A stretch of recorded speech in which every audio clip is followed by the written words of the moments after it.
Welcome back to our channel mga kachoy, and for today's video, gaya ng kinasanayan dito sa probinsya sa Bukid, andito nga po pala ako ngayon sa mini backyard farm namin.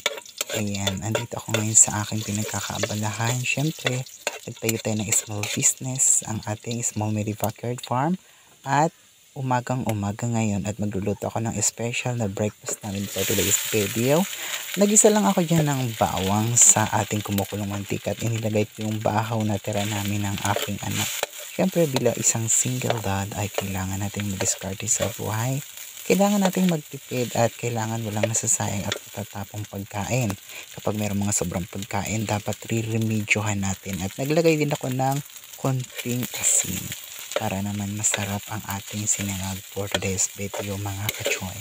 Ganito lang po ang simpleng lutuan namin dito sa probinsya. May shoutout po sa aming lutuan.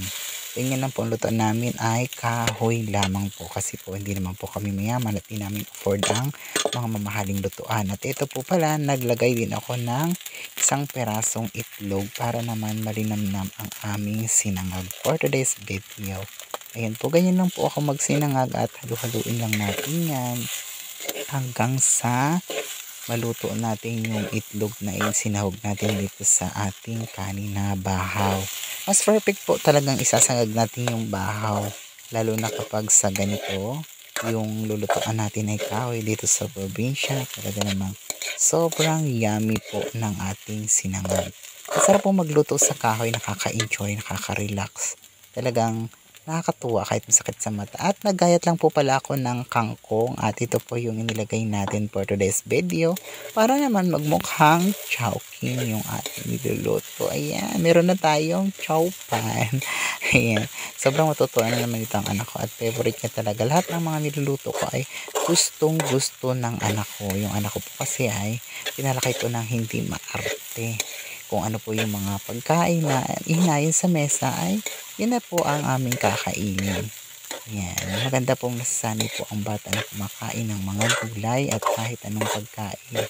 Bukod sa makakatipid ka na, masustansya pa. At talagang more nutrients at vitamina ang makukuha natin at talagang napakasustansya. Iniwasan ko po kasing kumain siya ng mga frozen product.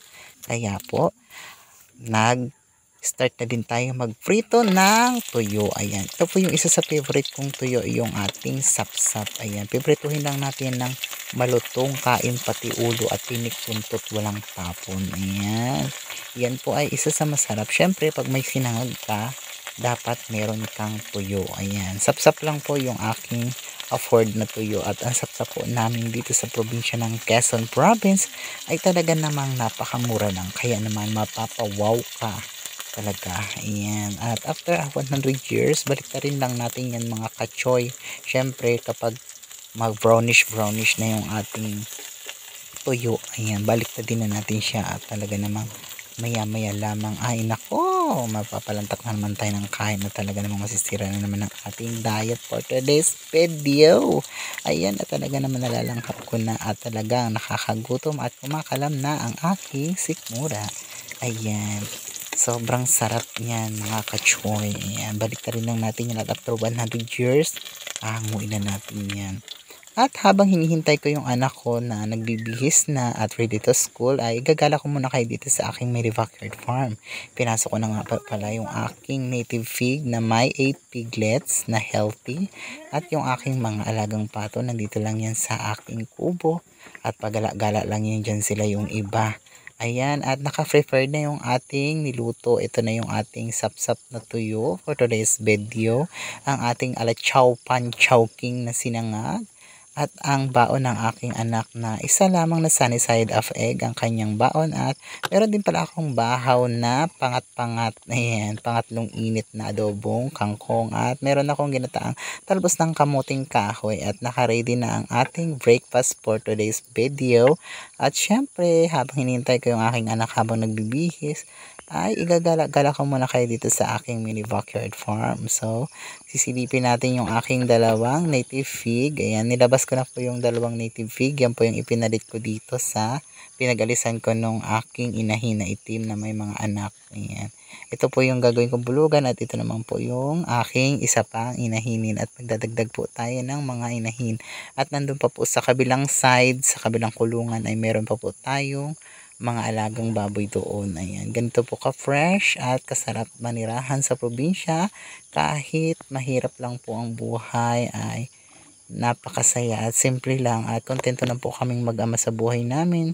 Ang sabi ko nga sa anak ko, konting tiis lang at konting tiyaga lang, konting kembot lang at talaga namang mapapalitan din lahat ng paghihirap namin soon. Sana naman po ay palarin at makatapos po ang aking anak. Kahit po ganito lang po ang bahay namin, katabi lang po namin ay kural o kulungan ng baboy. Ayan, kasama na po namin. Malinis naman po yan siya. Yan po nakikita nyo na yan ay mga kangkong na ikinukumpay ko sa aking native fig. At ayan po ang itsura ng aming lutuan. At syempre, magbe-breakfast na ang aking pogi. Kainan na. Okay, let us eat.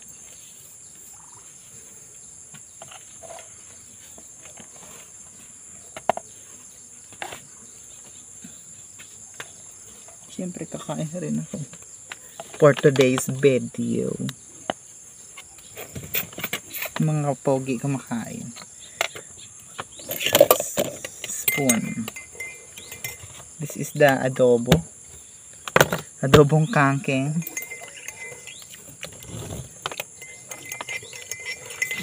Diba?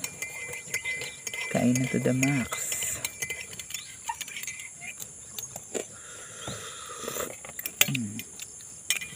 Breakfast already.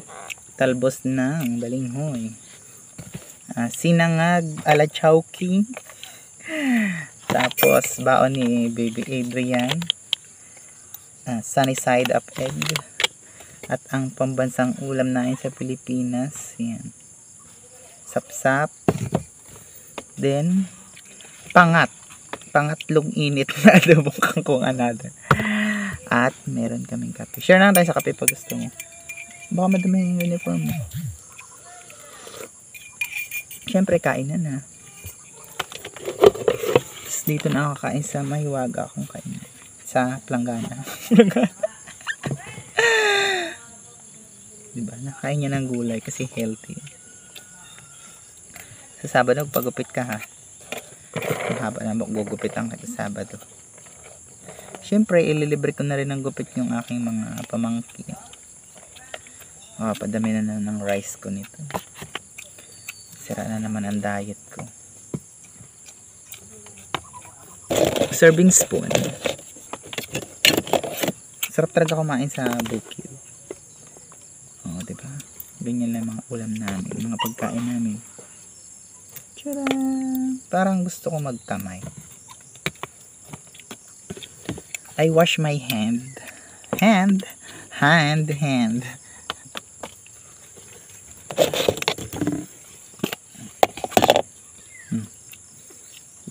Water dispenser. Ay.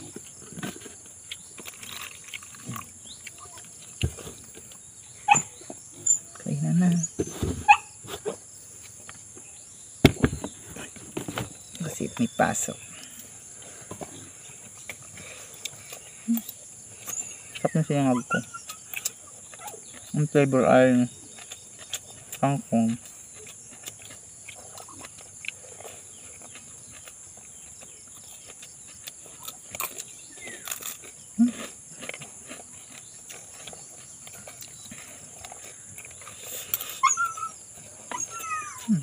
Naiyak na si Chuchay.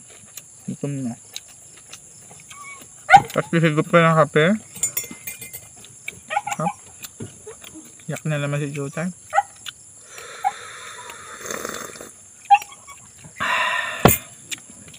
Lamig kaayo.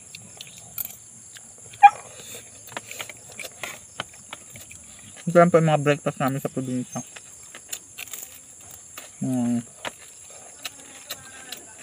Simpleng breakfast lang.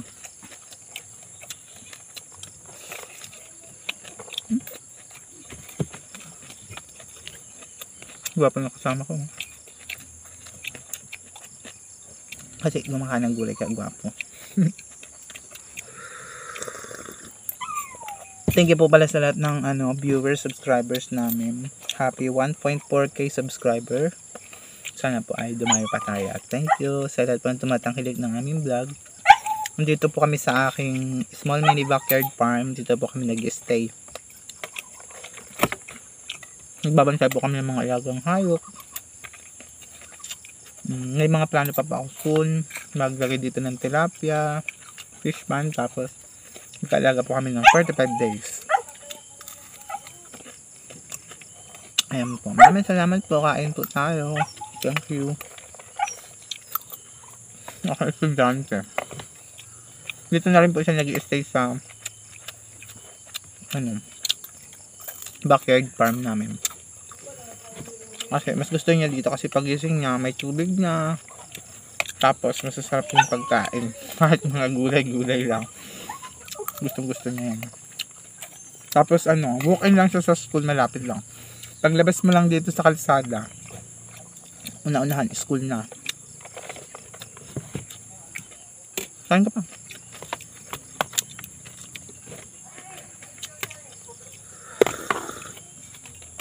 Ang sarap pong kumain pag magamit ko sa mga kape.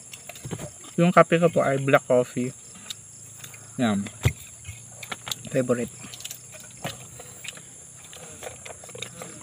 Napadami talaga ang rice ko. Rice pa ako. Thank you for watching.